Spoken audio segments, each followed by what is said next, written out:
Hi, I'm Jeff Murr. I want to welcome you to Healthy Marriage Tips, where today I'm going to be looking at the question, why codependents lack objectivity.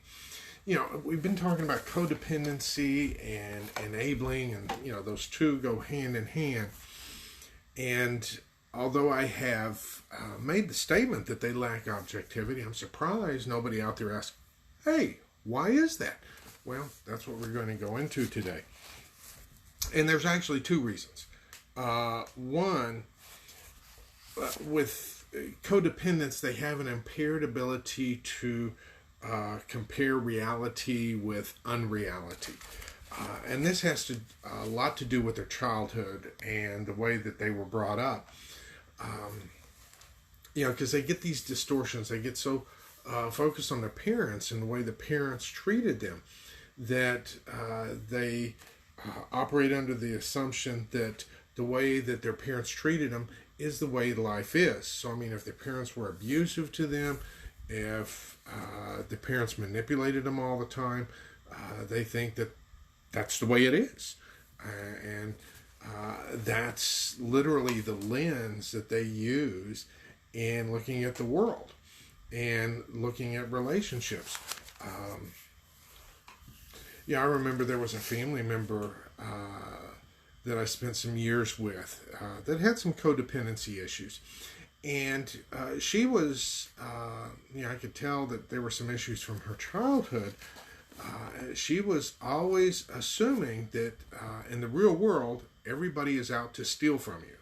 And she looked at it that's literally the way she believed that the world operated. So, she would be fanatical about her garden hoses and things such as that, locking them up because if you don't lock it up, somebody's going to steal it. And she really believed, for lack of a better term, in the badness of human nature, and that's the way it is. And she had distortions not only about stealing, but also in terms of how men truly are and how that they are always going to treat women. And it led to some conflicts. Now, I can understand where they're coming from there, because it does kind of permanently leave a scar on their lens that they look at the world. And number two, they fear reality. Because if they did have to face the world on the world's terms, it's a scary place. And it brings pain and anger, and they get overwhelmed by it. Rather than seeing something that it can be worked through or dealt with, they try to avoid it. Keep in mind that they're going around all the time rescuing people and pulling them out of messes because they fear what's going to happen. And they really feel, experience that fear for themselves on an even more intense level. And what identity they have, they hold on to it as tightly as they can because they're scared that if they face reality, they might have to let go of what fragile sense of identity that they do have. So it's a frightening thing. And literally they're caught up living this cage made out of a lie. Now, the really scary thing is they expect you to live their lie as well. It's one thing if they stay in it and look at the world that way. A lot of the pain from relationships comes when they expect you to as well.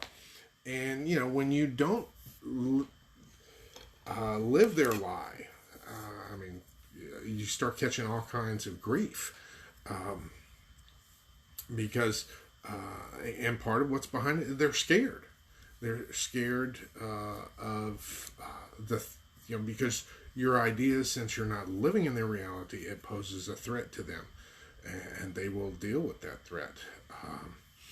So I wanted to go ahead and explain the whys behind it, because when you understand it, you can start taking steps to undoing it and moving past it. None of these things are so permanent that it's going to be there and can't be undone. So I encourage you, take the steps necessary for healing. Start making some of those changes.